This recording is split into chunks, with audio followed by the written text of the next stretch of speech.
Assalamualaikum warahmatullahi taala wabarakatuh. Selamat datang ke podcast santai dan bermanfaat ni. Ini adalah podcast yang pertama yang kita buat. So insya-Allah pada penonton, pada pendengar yang di luar sana, kita boleh mengambil macam-macam manfaat dalam podcast seperti ini insya-Allah.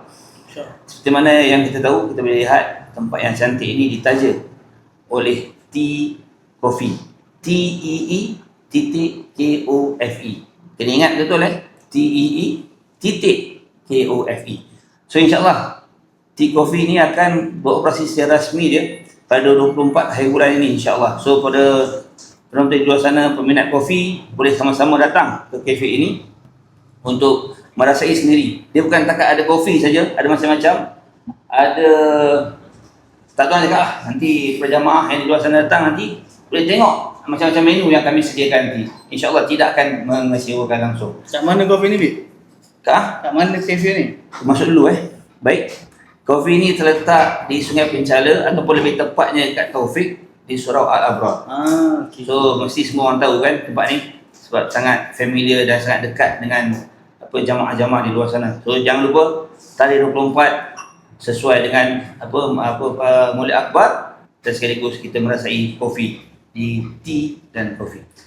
Baik, insyaAllah bersama-sama kita ni ada 3 orang panel yang mana kita tak nak sembang panjang, kita tak nak bercontoh panjang lagi, kita terus nak mengenali lah pada panel-panel kita ni bermacam latar belakang yang pastinya semuanya akan menyumbang maklumat-maklumat yang bermanfaat kepada penonton dan juga pendengar di luar sana. So insyaAllah tanpa membuang masa lagi, kita kenalkan panel kita yang pertama dulu. Mungkin daripada sebelah kanan ujung sekali insyaAllah boleh kenalkan nama.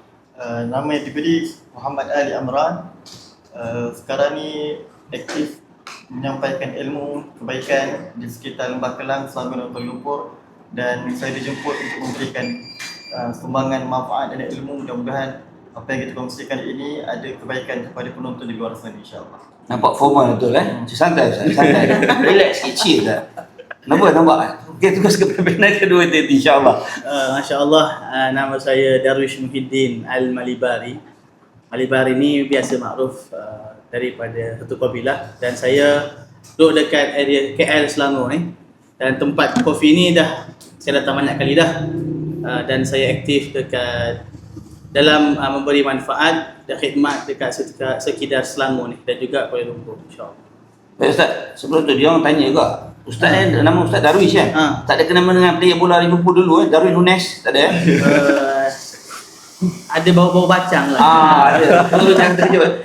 Ni version kita ni Okey, insya-Allah. Baik, panel kita yang ketiga insya-Allah. Nama saya Said Iqbal Jamululail. Saya berasal daripada Perlis, tapi dah tinggal di KL ni 5 tahun dan dulu membesar di Mesir. Masya-Allah. Dan sekarang saya aktif dalam muzik dan juga dakwah santai bersama dengan orang-orang muda. Masya-Allah. Kan. Kemudian adalah mengajar sikit-sikit banyak. Contoh Tadi Ustaz sebut muzik. muzik Jenis macam mana? muzik yang halal didengar. Ada maksud ada yang haram dia. Okey, baik. Tanpa kita nak pergi lebih jauh lagi dan lebih dalam. So tak lengkap rasanya pada hari ni kalau kita bercerita kat kedai kopi, tak ada kopi. Betul tak? Jadi apa kata kita order dulu sambil merancangkan lagi perbualan kita pada hari ni. So insya-Allah kita menanti lah. Mungkin ada ustaz-ustaz ada pilihan-pilihan sendiri kopi-kopi yang ada. Ustaz minum kopi Ustaz? Americano ice. Americano ice satu Americano ice satu insya-Allah. Pedih-pedih sikit. Apa? Pedih-pedih sikit. Pedih sikit. Dia ada pedih dalam mulut. Dia ada luka-luka sikit. Sebab luka di hati tu masih lagi tak terubat. Okey, Saya bagi hazelnut latte. Hazelnut latte satu. Saya lady boy sikit lah, macam strawberry matcha. Lady boy. Betul lady boy semua ni. Vibe Sebab dengan muzik yang dia bawa tu. Muzik halal tapi permintaan macam haram. Okey, baik, saya dah coklat saja. Okey. So insya-Allah. Okey, baik. Sementara kita tunggu kopi. Itu dah apa, Bik? Dah coklat? Dah coklat. Come on lah. Jangan persoalkan saya. Saya tak ada dalam perbincangan ni. Okey, baik. Okay, insyaAllah. Sambil tunggu kopi siap, sambil tu kita sembang-sembang santai, jangan kita rasa nervous, kita hilangkan tu Tarik nafas, tu nafas. Baik. Okay, dah ni kita nak pergi ke tajuk utama kita. Kita tahu dah kita nak masuk bulan Maulid, betul? So insya-Allah bila sebut pasal bulan Maulid ni ramai terutamanya Gen Z ataupun Gen Alpha ni yang budak-budak ni dia tak tahu apa tu Maulid dan kenapa perlu hadir. Dan mungkin Ustaz boleh terangkan apa objektif Maulid sebenarnya ni pada orang ramai, apa manfaat yang dia orang dapat kalau dia orang menghadiri. Walaupun soalan tu nampak tak ikut, tapi selitkan juga. Bismillah. Dia Maulid ni sebenarnya dia satu cara kita nak mempamerkan kecintaan kita kepada Nabi Muhammad sallallahu alaihi wasallam. Dan cara pamerkan cinta ni banyak. Ada orang dipamerkan cinta dengan dia baca hadis, dia buat daurah hadis. Ada orang dengan dia mengajar syama'il. Dan ada orang untuk dia nak tarik semua orang datang kepada Maulid. Dia buat satu cara yang semua orang boleh masuk, iaitu dengan membaca qasidah, membaca sedikit sirah Nabi. Dan tujuan itu semua sama, iaitu nak kenalkan orang akan Rasulullah sallallahu alaihi wasallam. Kenapa? Sebab ada satu pepatah Arab saya teringat. Dia mengatakan dahulu zaman sahabat Nabi ni sahabat zaman kegemilangan Islam. Dan mereka mengatakan seperti zaman sekarang ni takkan gemilang macam dahulu kecuali mereka ikut apa yang mereka lakukan.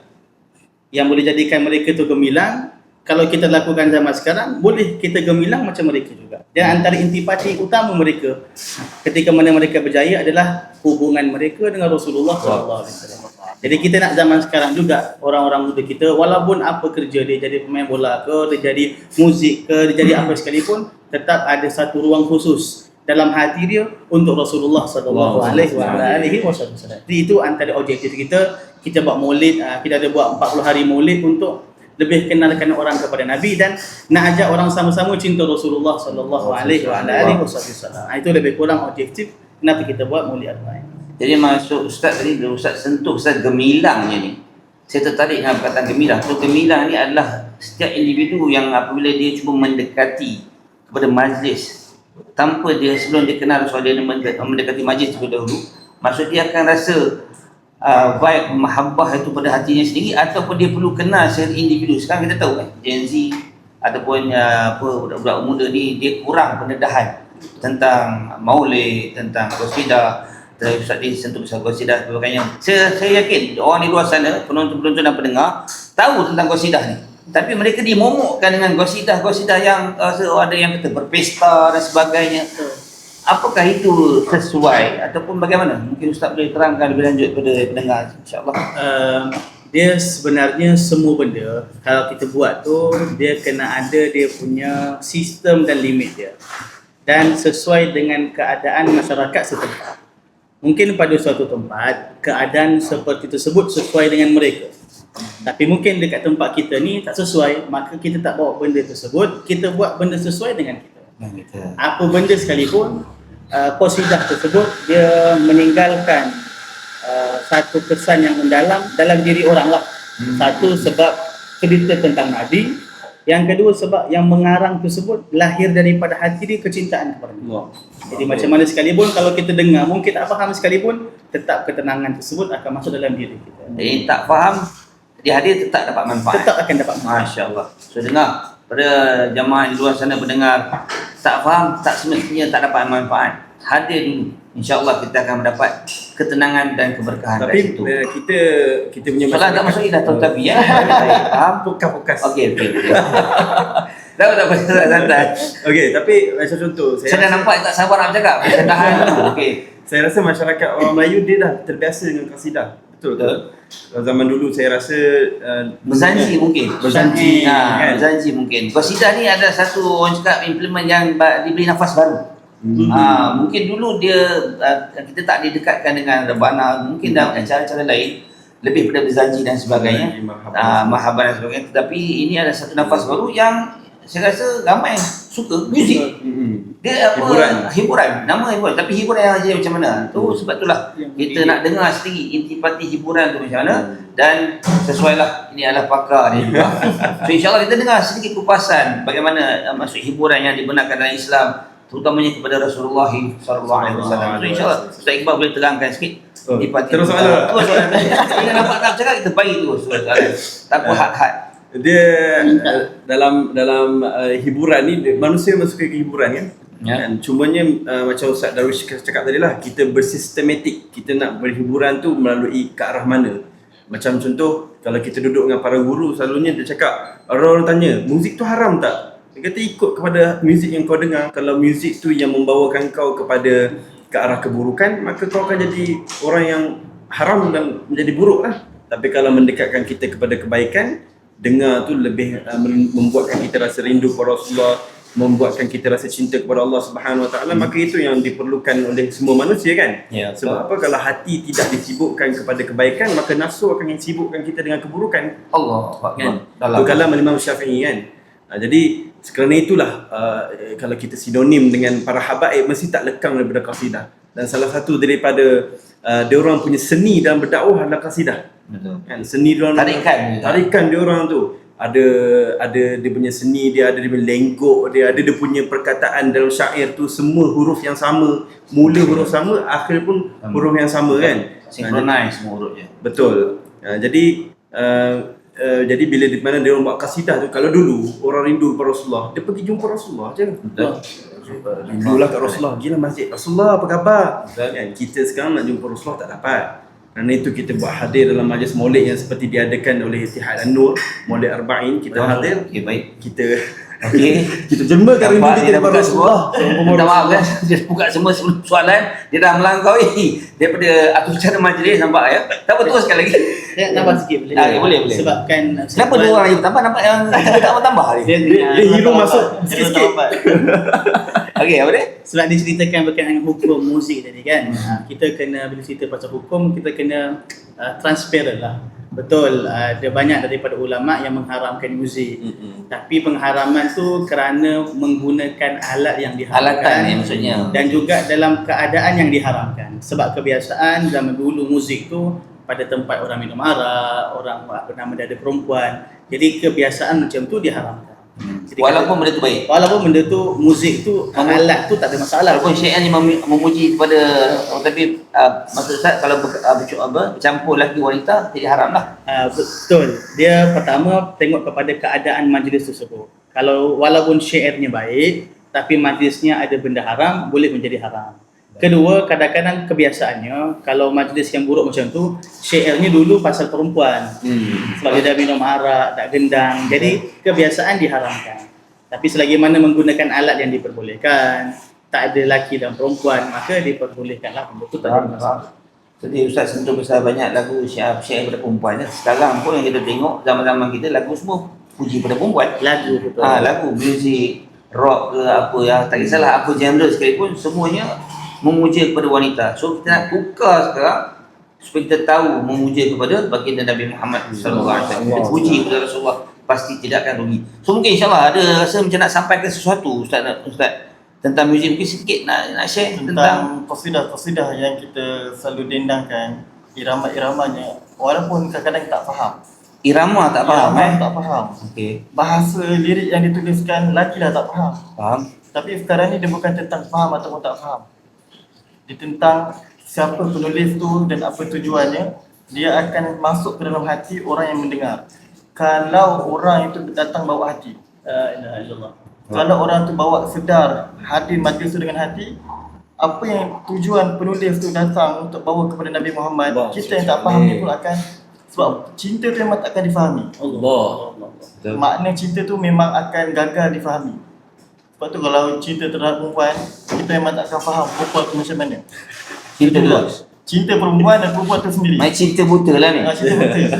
Kita tak akan nampak image sebenar cinta tu bagaimana, sebab tu sembunyi dalam hati. Sebab tu nak bercinta tu kena bawa hati. Akal takkan berfungsi untuk melibatkan Cinta ni. perasaan cinta. Maka tak kenal tak cinta lah. Betul? Baik. Okay, insyaAllah kita dapat dengar sedikit sebanyak kupasan tentang qasidah. Walaupun dia hanyalah kita cakap pasal qasidah dan maulid ni hanya sekadar orang cakap bimbit je ya. Tapi Alhamdulillah, macam pendedahan, kupasan dia mungkin pada jamaah di luar sana dan penonton mungkin ada rasa pelik dan rasa macam-macam. Sekarang kan sekarang punya dunia medsos kan. Betul. Ada yang bila bubuh sikit qasidah dia kata berpesta. Bila bubuh sikit qasidah dia kata berjoget. Padahal semua itu bukannya berpesta dan berjoget. Hanya semata-mata dia orang cut dan terus Itu edit. Habib yang ada orang pesta atas pas tu. Ya, yang tu saya. Tapi alhamdulillah benda tu kami dapat dapat tepis sebab yang war-warkan tu adalah orang YouTuber juga. Dan ketika mana YouTuber tu saya nak jumpa PM ni, tapi biasalah owner account tu dia boleh padam. Dah sampai air dah. Oh, masya-Allah. Belum masuk dah masa. Kita stop dulu. Kita stop, kita tunggu apa air tu sampai ni dah cepat, masya-Allah. Ni apa ni? Ustaz? Strawberry matcha. Strawberry matcha nampak. Strawberry matcha, masya-Allah. Ada lagi? Boleh. Lagi. Ini sekali yang interframe ni lagi lah.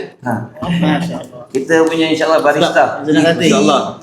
Dan Zainal Latif. coffee. Tea.coffee. Kena betulkan tu. Sebab director betul suruh betulkan. Tea.coffee. Okey, sebelum kita minum dulu. Cuba rasa sikit Ustaz, nak tengok. Cuba kita dengar komen-komen ikhlas. Sebab cerita pasal Rasulullah ini kita kena ikhlas. Allah salli alaihi. Ikhlas bukan S-class. Jangan. Hai. Syahdu tu, Pak. Cinta tak boleh diungkapkan. Tapi muka boleh gerak rasanya. Tapi muka nampak asul. Boleh nampak pada muka kan wajah tu. Dia punya bin apa? Bin saya tanya bin apa ni? Brazil, Colombia. Colombia. Ha. Bruce kan? Bruce. Okay, ni macam dia tahulah pecinta kopi lah ni. Nampak. So pada jemaah di luar sana, yang mana pecinta kopi, datang nanti 24 akhir bulan. Perasmian Tea.coffee. Dekat Taufik Surau Al-Abrar. Okey, jangan lupa. Okay, baik kita Kita isi rohani dengan maulid dan Ya. isi perut kita dengan apa dia? Dengan kopi. Jadi kita lengkapkan kedua-dua. Kalam Zen. dia orang panggil kalam Zain tak faham Ustaz. Jangan masuk bahasa Arab Ustaz. Simpan sikit bahasa Arab tu. Okey. So insya-Allah pada 24 ni saya highlight sekali lagi kepada jamaah, kepada pendengar, kepada penonton di luar sana boleh datang kepada Taufik. Kita ada lakukan Maulid Akbar dan juga pada malam selepas Maulid Akbar, Tea.coffee ini akan terus beroperasi sampai jemaah balik insya-Allah. Nah, segala macam-macam juadah akan ada di sini.